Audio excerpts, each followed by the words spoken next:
Hola chicos, en este videito vamos a hablar un poquito acerca de las relaciones que se dan entre los seres vivos. Vamos a recordar un poquito acerca de los niveles de organización ecológica que tenemos los seres vivos. Comenzamos con lo que es un organismo. Un organismo es un sistema biológico funcional que tiene sus características propias y representa a una especie.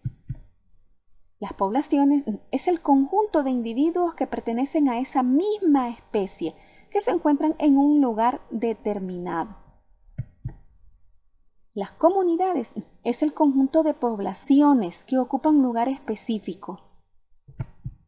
Los ecosistemas incluyen a esas comunidades y las relaciones que existen entre los organismos vivos que se encuentran en esa área y su ambiente. Eso es un ecosistema.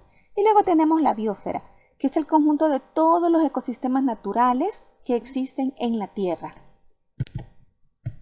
Aquí tenemos esta imagen. Tenemos abajo, ¿verdad?, la población de venados. Luego tenemos en la comunidad, como decíamos, un conjunto de diferentes poblaciones. Hay población de venados, población de pasto, población de halcones, población de serpientes, etc. Y en el ecosistema se encuentran esas poblaciones interactuando con el medio físico, interactuando con los factores abióticos. Y ese conjunto de ecosistemas naturales es lo que forma la biosfera. ¿Por qué los seres vivos se relacionan entre sí? Los seres vivos que integramos las comunidades tenemos necesidades vitales como alimentación y reproducción. Esas necesidades, al igual que otras, son comunes en todos los individuos de la misma especie y también son comunes o las compartimos con otras especies. Por eso tenemos diferentes tipos de relaciones entre organismos de la misma especie, las cuales son relaciones intraespecíficas. Estas son las que se producen entre los individuos de la misma especie, pero también nos relacionamos con organismos de otras especies. A ese tipo de relaciones se le llama relaciones interespecíficas. Comencemos con las relaciones intraespecíficas. Se producen, dijimos ya, entre individuos de la misma especie. Pueden ser de lucha o de antagonismo, o pueden ser de beneficio o ayuda mutua. La primera, las relaciones de antagonismo, son las relaciones de competencia. Y las relaciones entre organismos de la misma especie de beneficio o cooperación pueden ser relaciones familiares, pueden ser relaciones gregarias, pueden ser relaciones estatales o relaciones coloniales. Veamos cada una de ellas.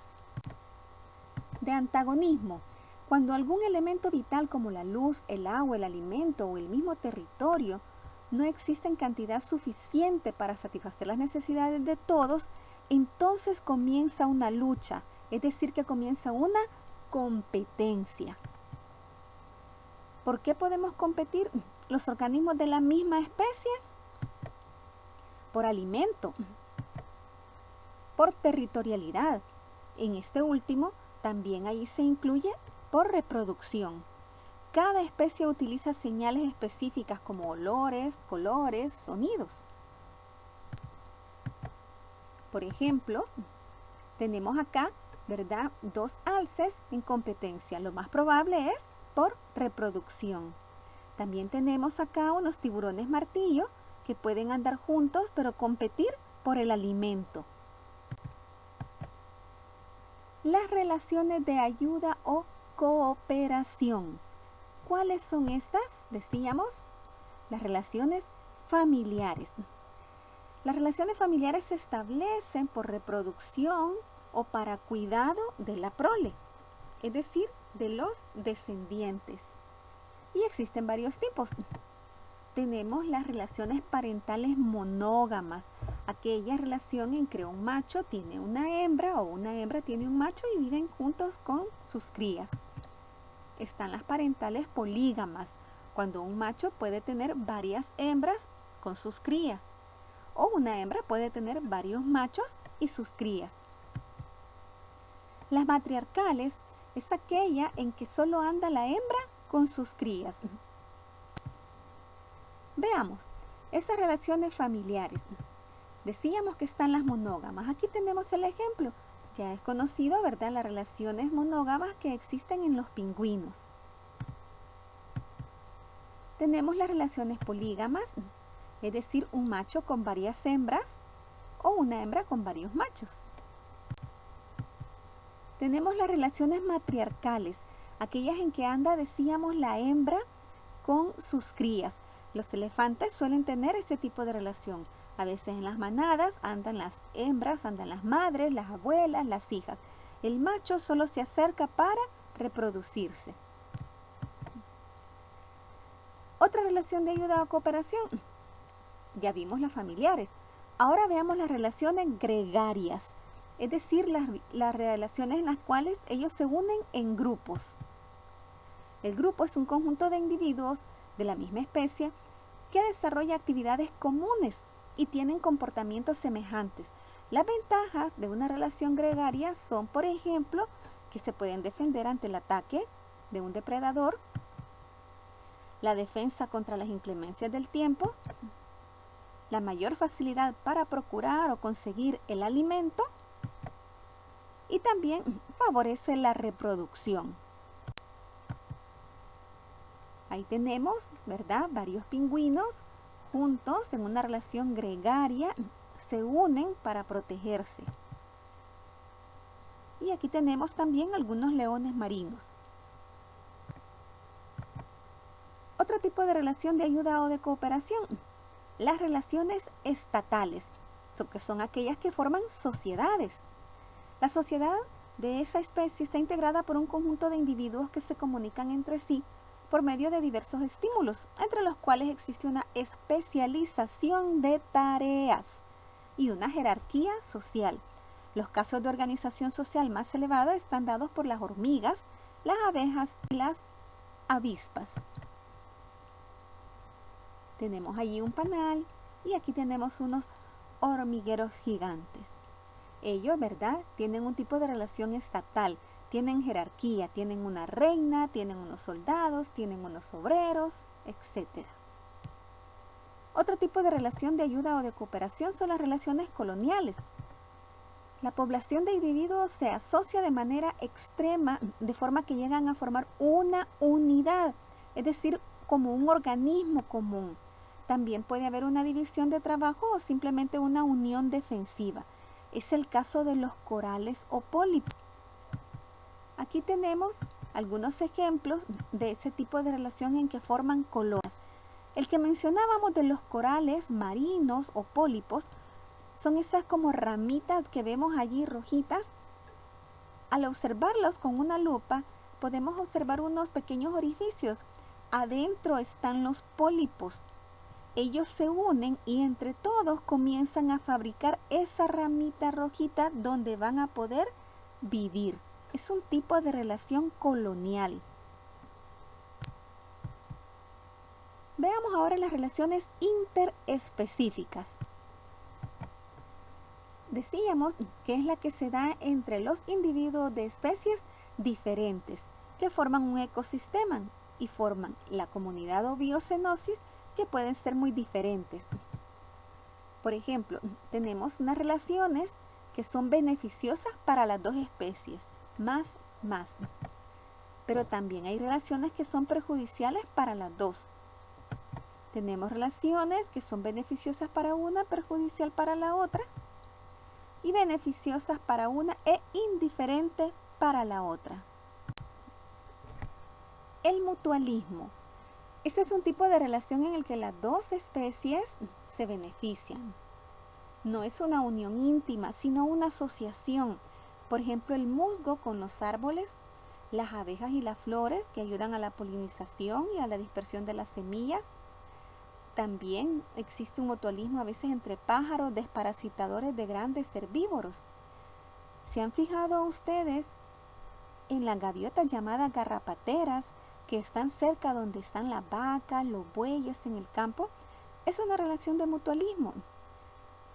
Las garrapateras, las gaviotas garrapateras, le quitan los insectos que molestan a estos herbívoros y los herbívoros las protegen a ellas. Ahí tenemos algunos ejemplos. Vemos ahí un rinoceronte con unas aves que le están quitando, ¿verdad?, los insectos. Otra relación de mutualismo es la abejita con la flor. Y la que tenemos acá, la anémona con el pez payaso. Aquí también tenemos una tortuga marina con un tipo de pez que la va limpiando. Son relaciones de mutualismo, ambos son beneficiados. La relación de simbiosis también es una relación beneficiosa para ambos organismos, pero en este caso la unión es estructural y es una unión permanente para ambos. Por ejemplo, las bacterias de nuestra flora intestinal, nosotros no podemos vivir sin ellos y ellos no pueden vivir sin nosotras. También tenemos el caso de los líquenes, están formados por algas y hongos. Estos son líquenes, formados por algas y hongos. El líquen no existe si no existen ellos dos juntos. Ambos se ayudan, uno para darle el sostén y otro para obtener alimento. En el comensalismo, por ejemplo, una especie se aprovecha de los desperdicios dejados por otra especie. Para una de ellas es beneficioso y para la otra especie no sale ni beneficiada ni perjudicada. Por ejemplo, las esponjas tienen en su interior animales más pequeños que se alimentan de los restos de la comida y se protegen. Los cangrejos ermitaños usan las caracolas marinas vacías para instalarse. También junto a ellos anidan gusanos que aprovechan los desperdicios del cangrejo. Son carroñeros. Cuando una especie utiliza otra como lugar para vivir o criar, hablamos de inquilinismo. Aquí tenemos, ¿verdad?, los ejemplos de comensalismo. Ahí tenemos el cangrejo que está usando como hospedaje un caracol vacío, y acá tenemos un tiburón y anda allí un pez que se llama rémora, que es el que le limpia su exterior. Depredación, en este caso sí, una de las especies sale claramente perjudicada, ya que sirve de alimento para la otra especie. Se trata de dos especies de vida libre, no hay una relación anterior y directa entre ellos. Podemos diferenciar algunos tipos de depredadores. Los herbívoros se alimentan de plantas verdes, sus frutos y sus semillas. Las plantas son ingeridas en su totalidad o parcialmente, es una depredación. Y los carnívoros son los típicos depredadores, se alimentan de herbívoros o de otros carnívoros. Ahí tenemos ejemplos de depredación. Wow. Los dos primeros, carnívoros, y acá tenemos ejemplos herbívoros. En el parasitismo, también son depredadores, pero especializados. No causan muchas veces la muerte del huésped, solamente lo debilitan. La relación entre el parásito y el hospedador suele mantenerse en equilibrio, ya que de morir uno, el otro también puede morir. Tenemos los ectoparásitos, es decir, parásitos externos. Viven en el exterior de los organismos, como las chinches, las pulgas, las garrapatas y los piojos. Son parásitos externos. Endoparásitos, parásitos internos. Viven en el interior de los organismos. Pueden parasitar a todo tipo de organismos. Algunos viven en el intestino del ser humano, como la tenia. Ahí tenemos una garrapata que sería un... ¿Qué tipo de parásito? ¿Endo o ecto? Correcto, ectoparásito, es externo. Piojitos, ectoparásito. Y la tenia saginata, o también llamada solitaria. Ese sería un endoparásito. Gracias chicos, muchas gracias. Si les gustó este video me regalan un like o se suscriben al canal. Y aquí tenemos la actividad para que desarrollen en su cuaderno de biología. 1. Elaborar un mapa conceptual con los dos tipos de relaciones, intraespecíficas e interespecíficas. 2. Describir en qué consiste cada una de ellas e ilustrar con dibujo o recorte. Es decir, de todos los tipos de intraespecíficas las va a explicar todas y todos los tipos de interespecíficas también las va a explicar y a ilustrar todas. ¡Chao!